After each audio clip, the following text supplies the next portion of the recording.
Recently, viewer Martine, I think it's pronounced, sent a picture. It's of a stair-step illusion. He saw my video and he really wanted to try it, and I think he did a really nice job on it. He also added a picture of something that's pretty complicated looking. I don't know if it's really going to be that complicated, and he had some questions about it. How did this happen? So I studied it for a while and I thought, I think we can do this. So I'm going to give that a try. I'm not going to promise you that it's going to work, but I'm going to do the best I can. I have two pieces of wood here. That's Western maple, that's Padauk. 7 by 7, approximately square. And they're different thicknesses, but right now that doesn't matter. It's actually probably going to help the whole situation. I've got to make a cut on each one of these, and I'll come back and show you what happens after that. Okay, I'm over at the bandsaw, and this sled right here I built a number of years ago, and it was for making dizzy bowls, but I've used it for lots of things. I have an angle set up here that I need to cut on these pieces. I cut this one shorter because I didn't need the full length. I just need that height for sure. So I'm going to show you one of these being cut. Got to go really slow. I have a 3/8, maybe 8 or 10 tooth. I don't know. I think it's going to work though. So we'll go ahead and cut this, and then I'll show you cutting the Padauk, which will be a full length board.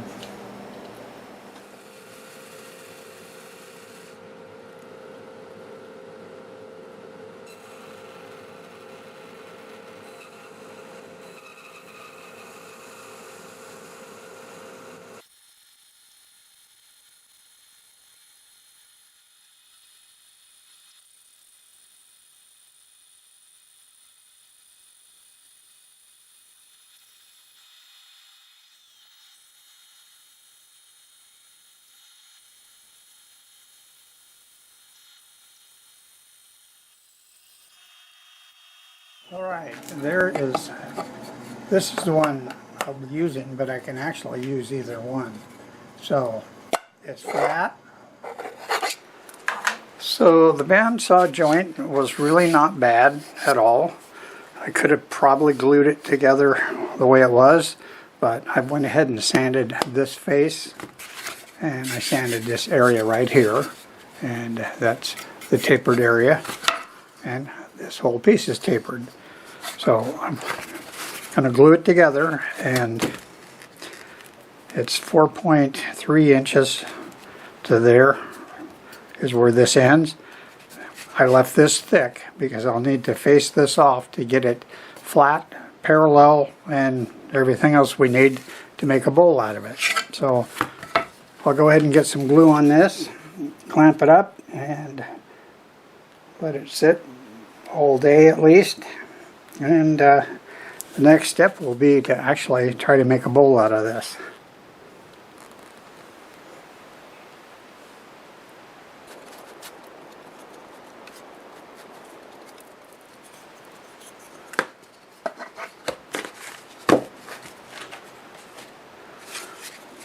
It's pretty much, I can get it right to the end here. Now this is going to be squeezing around on me, so it'll take a little bit to get some pressure on it, and it will start grabbing, and then I'll make sure it's in the right spot.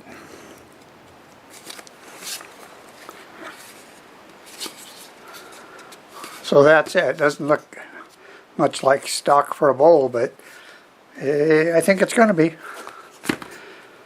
I'll finish clamping this up, and when I come back we will start doing something fun.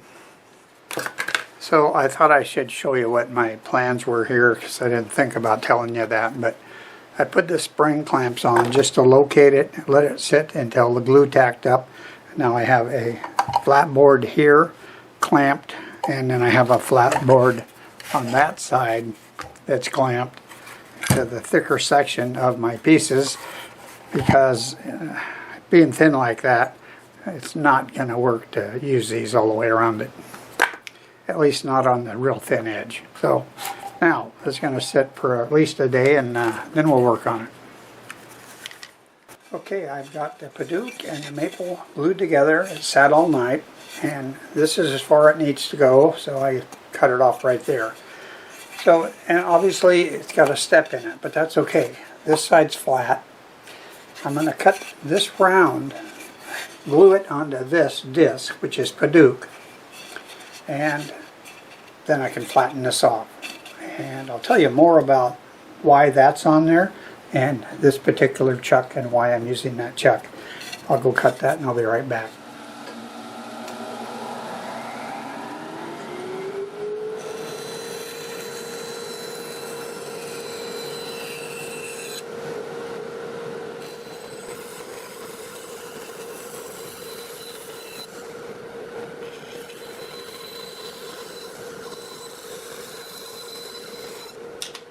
So you've probably figured out this is going to be a bowl from a board.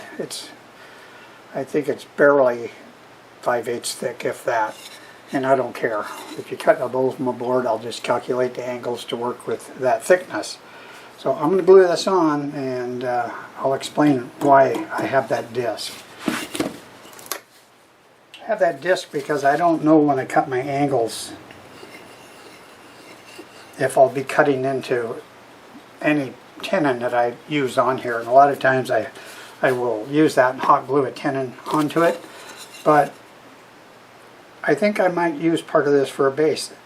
Not sure. This is going to be kind of a different setup for angles, and I'm using this chuck. I got this from Find Buy Tools, and I knew at one point in time it was going to come in handy, and that's because the jaws are much smaller, which helps me put a smaller base on there, so when I cut the angles in there, I don't cut into it, and then it's really hard to get apart. At least I heard that from somebody. Yeah, I've done that. So I'm trying to think ahead on this. So I'm not really 100% sure I'll want that on there for a base, but I figured I'd put it on now just in case. Okay, I've got this all set up and ready to work on. Glue sat for over 24 hours, and I think I mentioned that this is thicker than that piece and it wants to just blend right out there. So I'm going to use a 1/2" bowl gouge and just flatten this off, bring everything down to the size I want, and we'll start cutting rings. Should be doing about 820 RPM, and we'll see how it goes.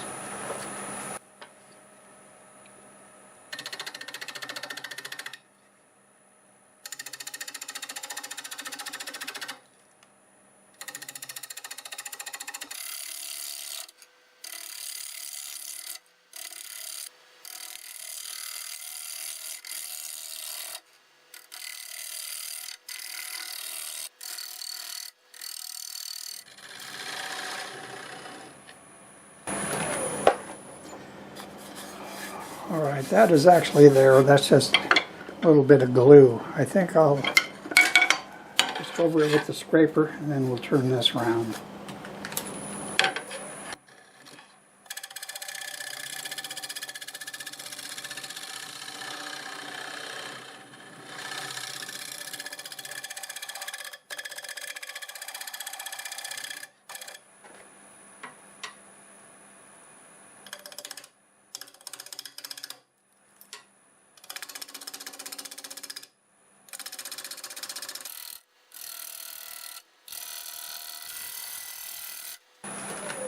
That's close enough. No doubt it's going to need to be trued up once we cut rings. Alright, I've got it all set up to cut some rings, and I had to do a lot of calculating on where to start to cut so that I can get the look that I want on everything on the outside. The other thing is, to get the most stock, 45 degrees will do it. I'm doing 40. It's going to lessen the thickness of the wall, but we should have enough. I've ran the calculations 3 or 4 times at least, and now I got to do it now. So I'm using my setup for making bowls from a board. I made this some time ago, quite a while ago, And I also made one up. If you have a 3D printer, you could print this exact thing. So that's on Tinkercad if anybody would want it. I've got my rail right here to keep the banjo in line. If I was doing different angles, I wouldn't use that. But I want to use the same angle, not change it. I don't want a thin wall. I'm just kind of concerned with that. If you haven't seen it, this is how I set up the tool. Right on that line right there. Should be perfect. There's my parting tool. It's just exactly where I want it. I also have the ring catcher, but I don't think they're going to be big enough to cause an issue. So we're just going to do it like this.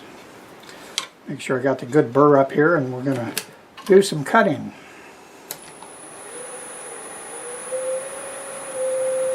I like around 600 RPM. It just seems to cut better and less chance of burning.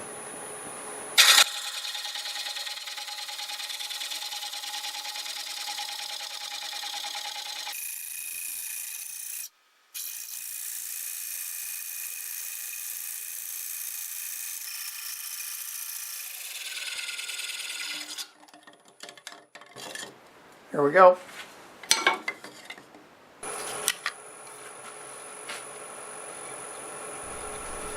I've marked where the next ring goes, and I'll cut right there, so it should fit perfectly. I have a video that shows how to do that, so instead of trying to explain it here, I'll put a link in the description for that video. It'll be much easier to explain.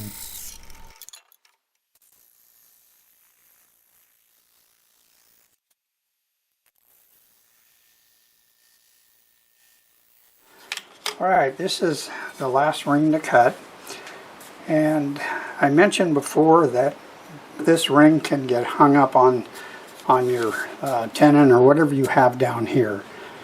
Because I decided to make this a base, it's bigger than I want. So if I do cut into that, I can just come over here and cut that away and get it off. So let's see what happens.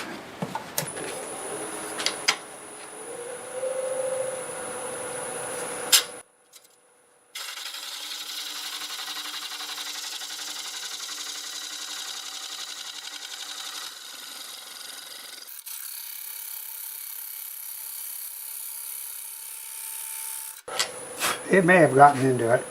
Alright, I'm going to take a parting tool and just probably 1/8 of an inch is all I would need to know that I've gone far enough.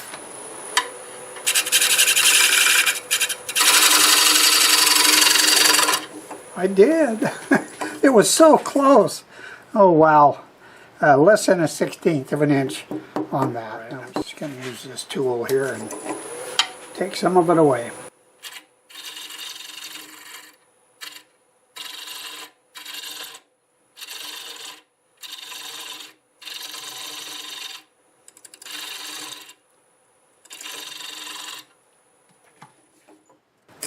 Ah, there it is. Yippee skippy.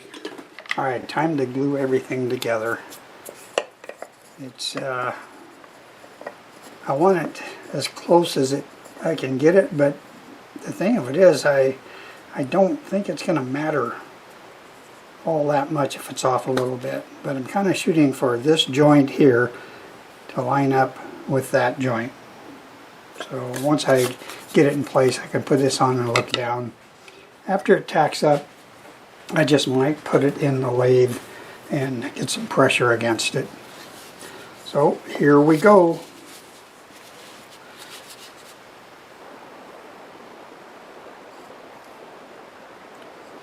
And I don't know if you can see, but there's not a lot of wall thickness here. I think that's what I said right there. And sliding end to end that way, then that way. This is going to be really critical because of the thickness of the wall. But that feels good. That looks good to me. I'm going to call that good. I guess I could check it, but That lines up pretty decently. Exact same process for gluing all the rings together. I let the glue tack up, I'll put it in my chuck and tighten them up for a half an hour or so. I'll go to the next ring. Here's the last two going on, and I get glue on those. I set that on it, and then I'll put it in the chuck and tighten it up. So what I've decided here after looking it over was I'd like to have an accent ring on there. I'm not sure what kind of wood that is, but I like how it looks. Alright, it is very thin at the moment, and I need to clean these joints up. Fortunately, they're really close. So I think the best I can do is just clean this up and do a little bit to the bottom. That's plenty thick. And save the material for the outside.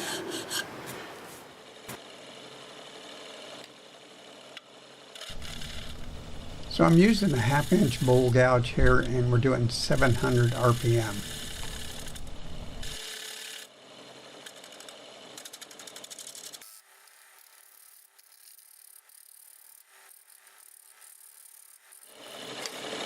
See if we can clean this up with the scraper.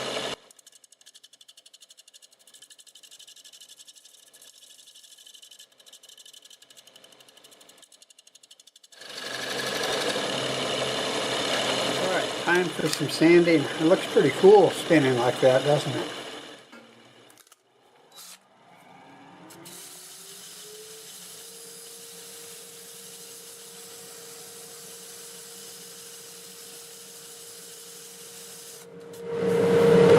Okay, that was 80 grit. I'll sand it up to 400. We'll come back and get the outside turned.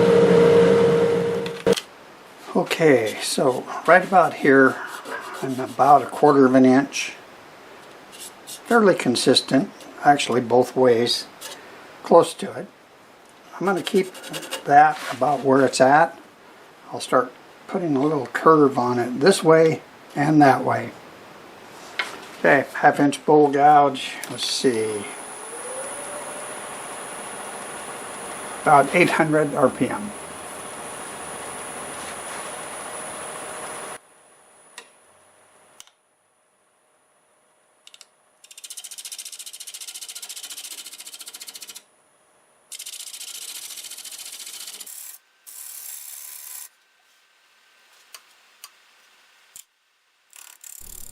As I'm turning here, I keep noticing that disc of Padauk that I put on there to maybe act as a base, or maybe it's just going to act as a way of holding the piece while I turn it. I'm just not sure if I like it enough to keep it.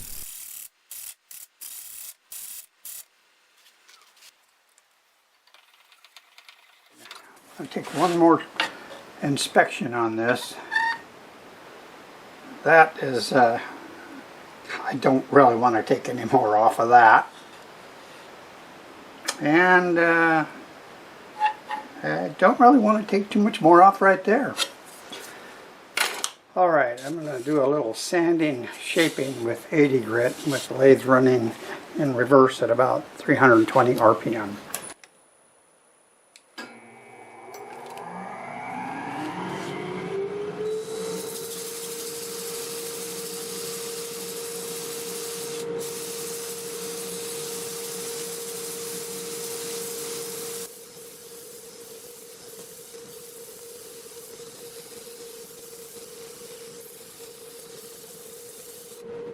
We're ready to put a finish on it, and I just have to use lacquer on this. It's one reason it has Padauk, and almost everything else, if you put it on by hand, will make it bleed.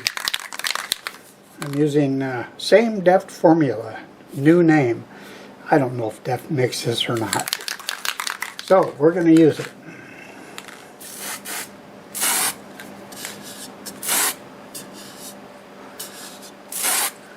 And I sanded and sanded on this. Okay, we're just trying to seal that Padauk. Already looks pretty nice. I'm going to go to the outside and do that, and we'll dust it on there. Okay, we're really close to being done. I'm going to get all the finish on it and part it off, and I'll come back and show you what we ended up with. Well, here it is. I'm really happy with how it turned out. I think we ought to call this the slices. I know I enjoyed working out how to make this using nothing but a photograph. I really like doing things like that. Has a lot going on for being a bowl from a board. It's just really cool looking. It's made out of Paduke, maple, and an unknown piece of hardwood. The walls are 3/16 inch thick, 7 inches in diameter, 2 7/8 inches tall.